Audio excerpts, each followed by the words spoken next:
Assalamualaikum warahmatullahi wabarakatuh. Salam Rahayu. Saya di sini akan menjelaskan tentang sosiologi pendidikan, di mana materi ini adalah salah satu tugas dari dosen pengampu kita, yaitu Bapak Sony Junaidi, MPD. Dalam hal ini, saya akan menyampaikan materi tentang agen-agen sosialisasi. Tapi sebelumnya, perkenalkan, nama saya adalah Marti Winingsih. Saya dari Lampung. Saya adalah salah satu mahasiswa program dari studi Pendidikan Terhadap Tuhan Yang Maha Esa di Universitas 17 Agustus 1945 di Semarang.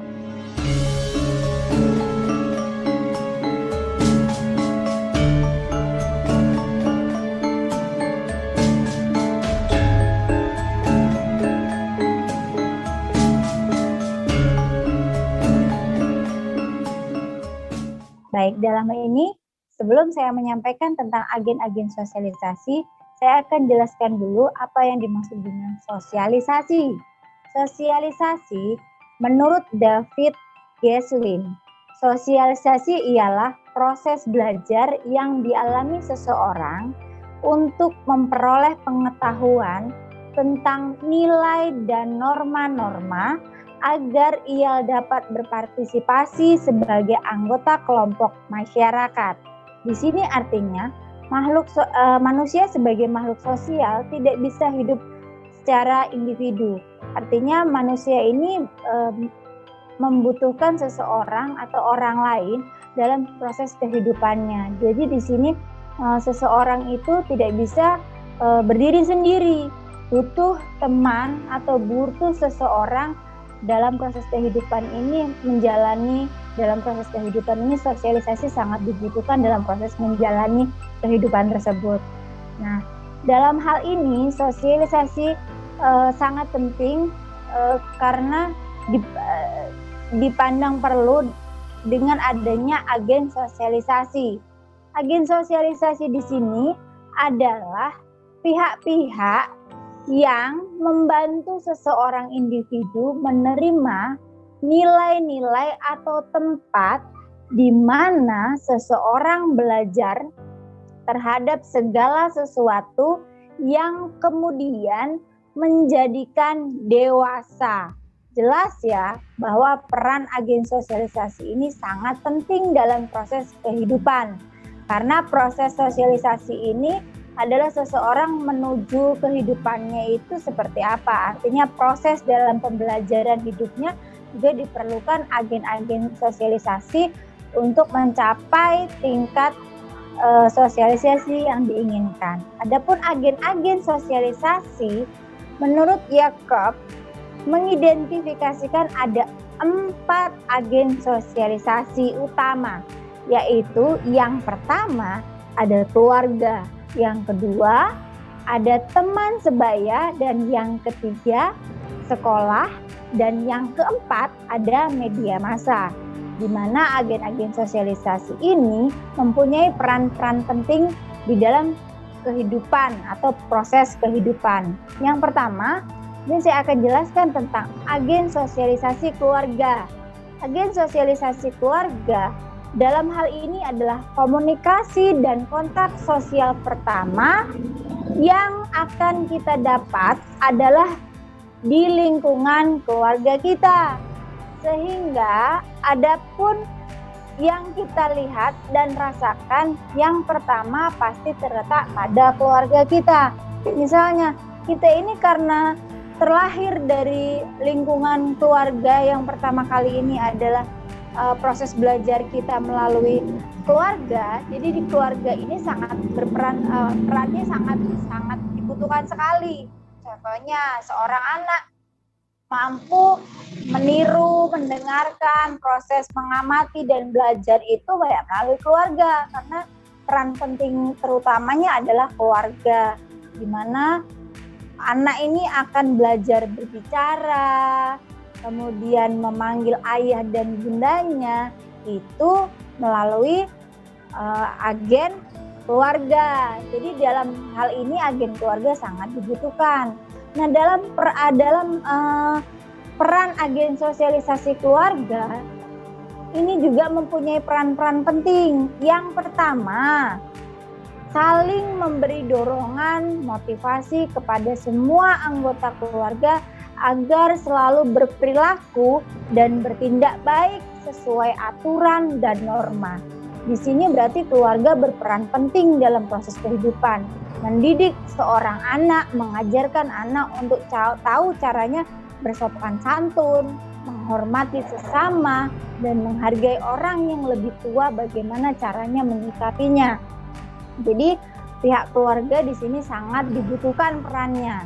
Kemudian yang kedua, sebagai jalur transmisi antara individu dan masyarakat. Artinya keluarga ini mempunyai peran mengenalkan seseorang atau seorang anak, mendidik atau melalui proses belajarnya, mengenalkan kita ke lingkungan, tetangga, memberikan ilmu tegur sapa atau memberikan pemahaman tentang tegur sapa, bagaimana pada saat kita bertemu dengan seseorang wajib menyapa atau menegur secara langsung.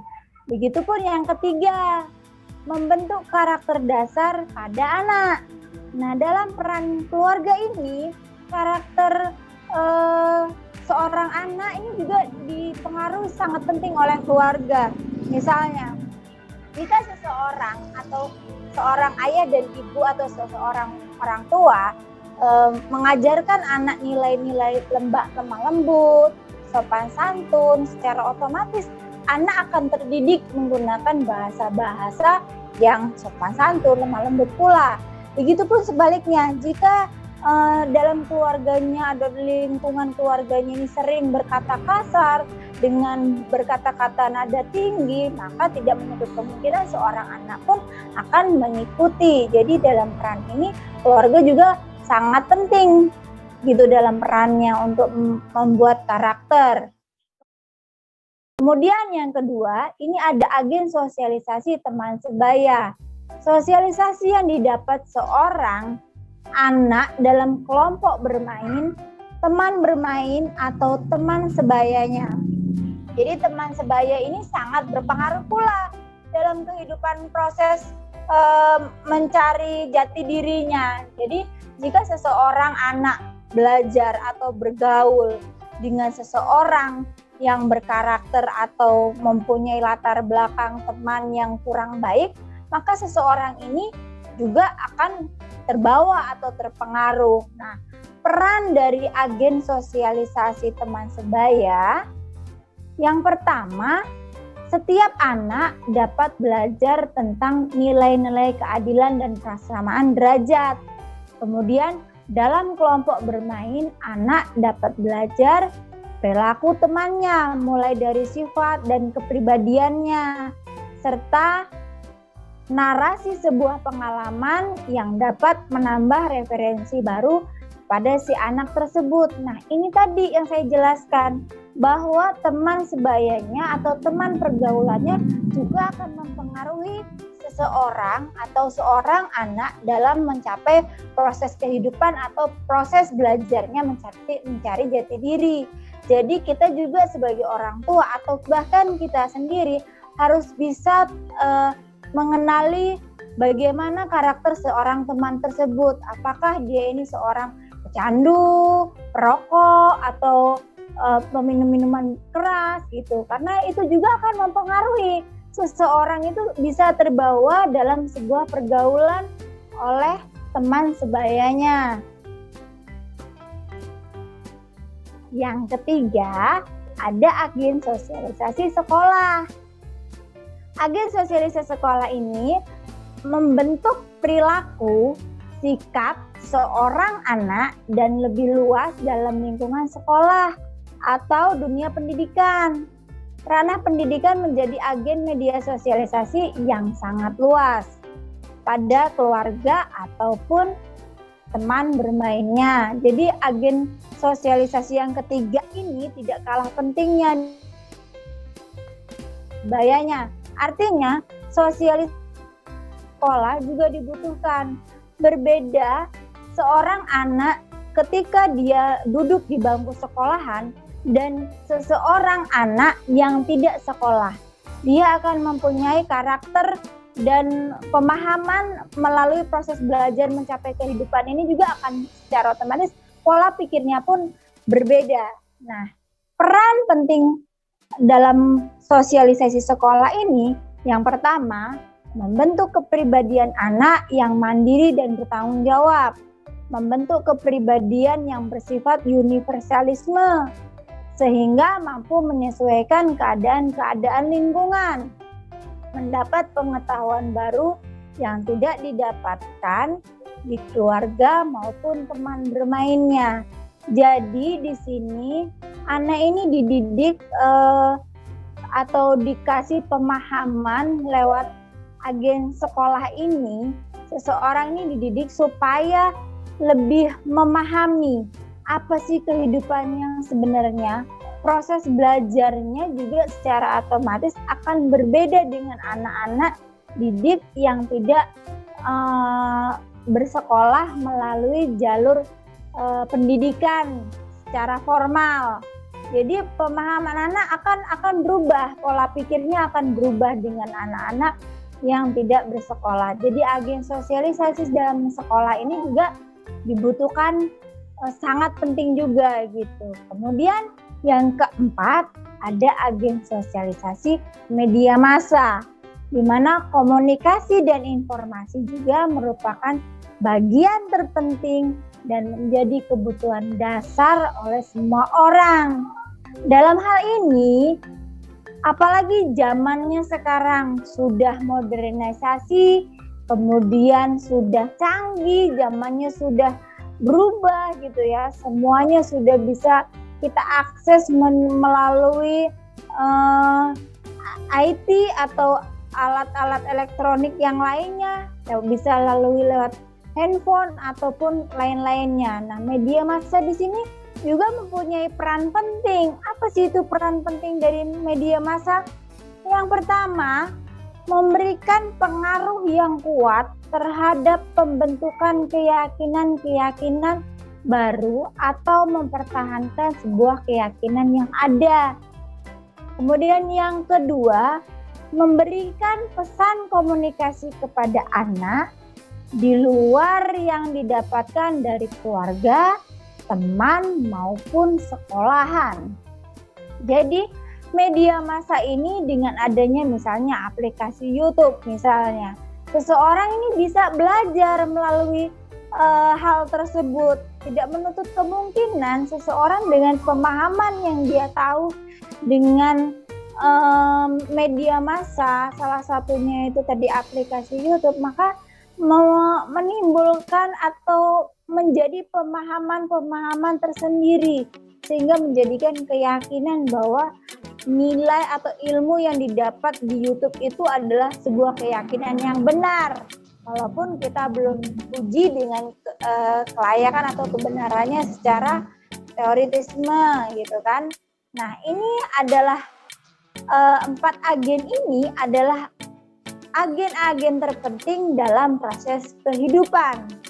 Nah, itulah mungkin yang dapat saya sampaikan dalam presentasi ini.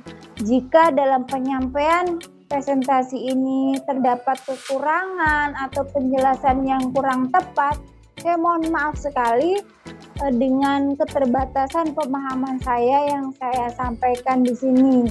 Kemudian jika teman-teman ada pertanyaan, silakan tuliskan di kolom komentar sehingga nanti saya dapat menjawab sebuah pertanyaan dari teman-teman bisa dengan secara berkala. Kemudian apapun sifatnya, saran ataupun kritik atau ide-ide atau gagasan yang bersifatnya membangun sangat saya butuhkan dalam presentasi kali ini. Jadi saya mohon dukungan serta semoga apa yang sudah saya sampaikan dalam presentasi ini dapat bermanfaat bagi kita semua. Demikian tadi adalah hasil presentasi saya. Saya sekali lagi mohon maaf atas segala penyampaian kekurangan dari saya dan saya akhiri. Assalamualaikum warahmatullahi wabarakatuh. Salam Rahayu. Rahayu. rahayu, dan semangat pagi. Terima kasih.